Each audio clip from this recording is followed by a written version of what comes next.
Baiklah, untuk mengganti kelas pengantar teori ekonomi kemarin yang saya tidak bisa masuk karena ada keperluan,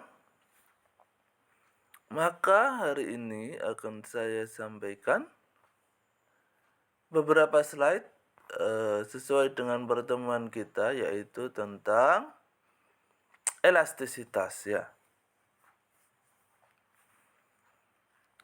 Ya, elastisitas apa itu dan kenapa? Jadi elastisitas adalah respon dari demand atau permintaan pasar atas determinan-determinannya atau faktor-faktor penyebabnya begitu ya. Dan ini sangat penting dalam keputusan bisnis. Ada beberapa macam elastisitas, elastisitas harga, elastisitas silang, elastisitas pendapatan, kemudian elastisitas iklan, dan elastisitas karena ekspektasi harga. Elastisitas harga apa itu? Nah, definisinya adalah responsiveness atau seberapa responsif atau seberapa sensitif sebuah demand dari sebuah komoditas pada perubahan harga, begitu ya, dan dalam bentuk persentase. Nah, ini rumusnya, dimana pakai delta itu ya. Delta itu berarti perubahan. Delta Q per Q dibagi delta price per price. Ini contoh perhitungannya. Jadi kalau minus atau di bawah 0 berarti inelastis ya. Inelastis itu berarti perubahan harganya nggak ngaruh pada perubahan permintaan. Determinan atau faktor-faktor dari elastisitas harga, adanya substitusi. Nah, misalkan sabun Lux itu kan begitu ya.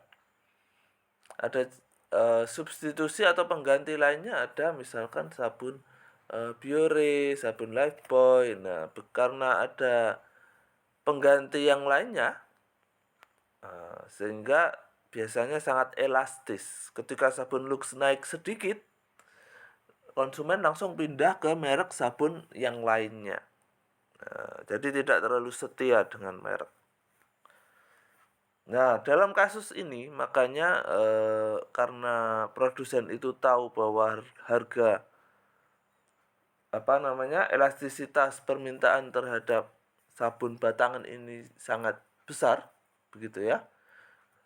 Maka produsen nggak berani itu menaikkan harga, itu nggak berani.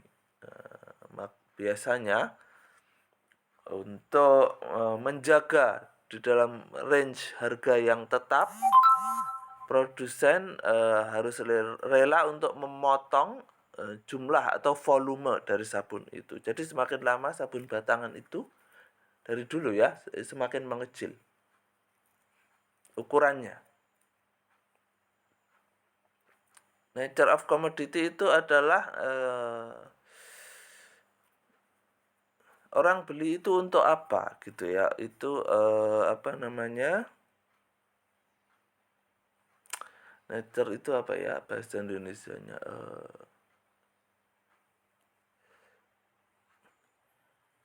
Sifat dasar begitu ya. Jadi sifat dasar dari barang yang di komoditas yang dikonsumsi itu untuk comfort ya. Comfort itu berarti untuk kebutuhan, memang untuk kenyamanan, atau luxury atau kemewahan.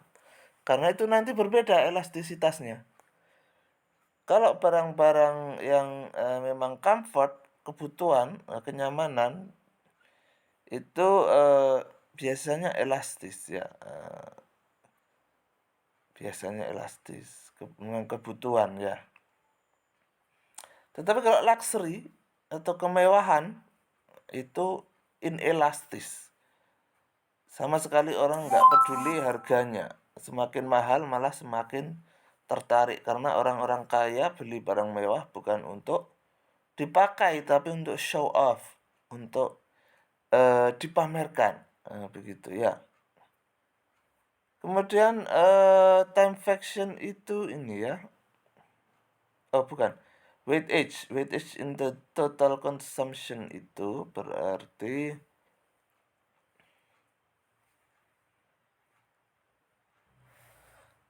seberapa besar proposisi barang itu pada konsumsi Anda, kan begitu ya.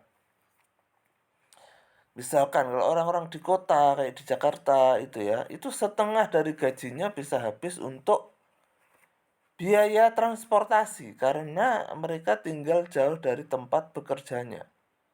Ada itu saya pernah ngobrol sama orang tinggalnya di Depok, kerjanya di Priok, Tanjung Priok ya. Itu jauh sekali itu ya, bisa sampai 30-an kilo ya setiap hari. Jadi sehingga kalau transportasinya kayak begitu, itu bensin kan jadi semacam kebutuhan utama ya. Nah, dan apa namanya, elastis begitu ya. Ketika bensinnya naik, orang jadi belinya nggak kayak dulu lagi, nggak full tank misalkan. Pas harganya masih murah biasa kita full tank. Sekarang karena terbatas, apalagi karena gaji nggak naik, bensinnya naik, sehingga belinya ya sedikit-sedikit. Time fraction in adjustment of consumption patterns itu maksudnya adalah pola konsumsi itu ada waktunya. Jadi misalkan kalau pegawai negeri atau karyawan yang gajinya di awal bulan, nah itu biasanya konsumsinya di awal bulan, belanja bulanan seperti itu ya. Awal bulan pas punya uang, belanja bulanan di depan. Ada lagi yang konsumsinya di akhir bulan karena gajinya baru keluar di akhir bulan. Ada pekerjaan-pekerjaan tertentu. Kemudian range komoditi yang dipakai. Ini berarti ya macam-macam komoditas yang digunakan itu banyak atau sedikit. Kemudian market supply-nya atau supply pasarnya itu seberapa persen. Biasanya kalau memang supply-nya gede, begitu ya, supply-nya gede, barangnya banyak di pasar, orang nggak terlalu ini ya, nggak terlalu elastis terhadap harganya karena yakin toh nanti kita tunggu aja harganya turun baru kita beli misalkan. Tapi kalau barangnya sudah mulai langka biasanya ada panic buying. Waduh ini nanti serak habis. Akhirnya diborong karena perubahan harga diborong. Nah, begitu ya. Macam-macam tipe. Ada yang elastis, inelastis, unitary elastis, relatif elastis, dan inelastis ya. Contohnya yang apa? Elastis. Kalau di sini dicontohkan obat-obatan itu dianggap orang-orang elastis. Kalau ada obat yang lebih murah, pindah. Begitu ya. Walaupun sebetulnya ada juga obat-obatan yang inelastis begitu ya, obat-obatan tertentu yang memang khusus. Kalau enggak itu ya enggak bisa diobati. Nah, misalkan akhirnya jadi inelastis kalau obatnya begitu ya. Kemudian yang inelastis Nggak elastis gula. Berapapun harganya naik atau turun orang tetap beli gula. Karena itu kita butuh kemanisan dalam hidup ya. Berbukalah dengan yang manis kalau orang Islam ya. Unitary elastis sama dengan 1, nggak ada contohnya tapi. Relatif elastis contohnya adalah HP sama emas. Relatif inelastis contohnya barang inferior. Atau ini gambarnya ini ya, kue, roti tawar. Kan kebutuhan ini ya, kebutuhan pokok. Apalagi kalau orang barat ya.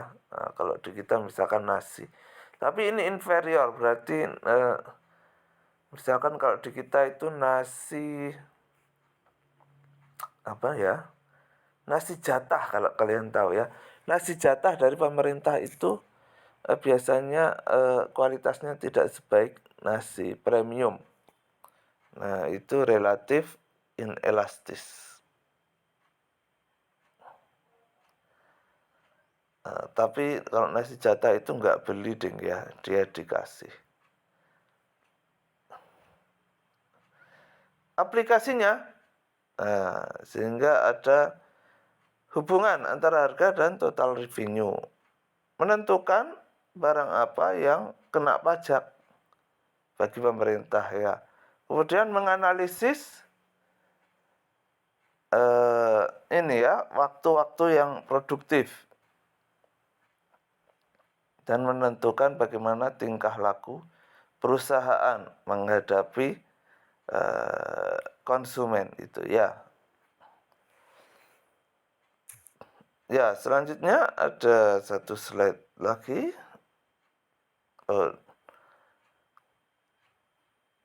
Nah,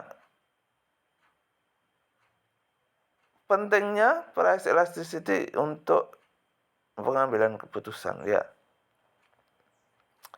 Contohnya, di sini ada contoh yang elastis itu ada koran, sehingga begitu harganya turun jadi 2, orang belinya jadi 90. Berdasarkan data ini ya.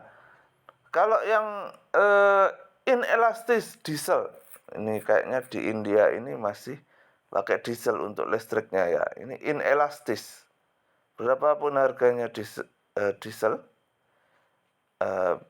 untuk biaya listrik itu tetap dibeli karena memang kebutuhan pokok. Nah, kalau yang unit price elastis itu sebetulnya tidak ada sampel yang real, tetapi di sini dicontohkan baju per unit.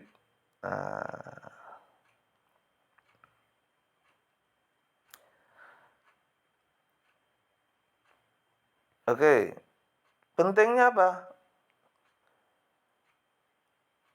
Nah, jadi perusahaan bisnis memutuskan price elasticity of demand ketika mereka pricing, membuat harga di dalam produk itu. Karena apa? Karena perubahannya itu sangat mempengaruhi pembelian, kan begitu ya. Semakin elastis sebuah barang, maka produsen harus berpikir 2 kali untuk menaikkan harga. Nah, ini di dalam kasus yang sudah terhitung secara pasti, bahkan bisa diperkirakan berapa efeknya terhadap penjualan kalau saya meningkatkan harga 10% misalkan. Atau kalau saya pengen meningkatkan penjualan sampai 25% harus mengurangi harga berapa? Nah, itu bisa di forecast atau diperkirakan berdasarkan data yang sudah ada di tahun-tahun sebelumnya, kan begitu ya. Kemudian kalau pemerintah bisa digunakan untuk membuat regulasi harga Dan pembatasan dalam bidang pertanian dan produk-produk pertanian, begitu ya. Oke, terima kasih. Untuk pertemuan hari ini saya beri tugas ya bagi kelas menjadi 4 kelompok. Masing-masing kelompok membuat simulasi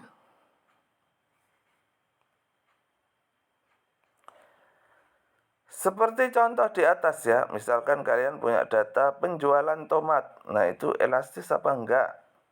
Nah, gitu ya. Nah, setelah itu kalian bikin pertanyaan pura-pura.